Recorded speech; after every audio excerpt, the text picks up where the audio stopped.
দাঁড়ান দাঁড়ান একখান কথা হইনে দেন আইজগো মুই একদিনের কষাই হইয়ে গেছি বলছেন। মুই গেছিলাম শখ করে, ওনারা গরু কাটবে বেড়া মানুষরা, আর মুই দাঁড়াইদের ইয়ে দেখু আর আম্মেগুলো গিয়ে ভিডিও বানাম। কিন্তু হ্যাঁ আর রইল না, মোরও কামে লাগাই দিয়েছে বুঝছেন। মুই আর কি করুম, এই গোস্তগুলা কাটছি, এটাই গেছে আমার কাম। কাটাছিলাম গেছিলাম দেখতে, আমারও কামে বয় থিরছি। এই দেহেন রে কি আম্মেরা কি চেনেন? গরুস্থ কুমোরা উড়াইলে হাতে লইয়ে খেলা করি বুঝছেন, এতই মগো সাহস। আলহামদুলিল্লাহ ভালোই গোস্ত হয়েছে, কিন্তু মোর তো গেছে রতলাই গিয়ে করতে করতে এইটাই হয়েছে আশা কথা বুঝছেন। আম্মেগুলো দুঃখের বিষয় কি আর শেয়ার করুন। আম্মেরা তো পারেন মোর একটু মনটা ভরাই দিতে, লাইক কমেন্ট শেয়ার করে বুঝছেন। আর এগুলো যে ঠাস ঠুস বাড়ি মারি মুই তোরি লাফাইছে বুঝছেন।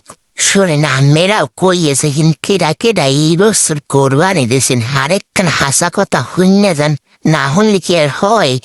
মুই এখানে বুঝে গোস্ত কাছি বুঝলাম। মুই তো আইছিলাম গরু দেখতে, গরু কাটে কেমনি, কিন্তু মোরেও কষাইবে না, এ থুয়ে দিছে বলছেন। দুঃখের বিষয়, আম্মে লাগে তো শেয়ার করবো আর করবো কাল লাগে। জীবনে ফার্স্ট গরু কাটছি, হাও 4-5 জায়গায় দাঁত কাটছি বুঝছেন। এইটাই আমার দুঃখের বিষয়, আমার জীবনটাই হয়ে গেল তেজপাতা বুঝছেন। আম্মেরা সবাই ভালো থাকেন, আল্লাহ হাফেজ।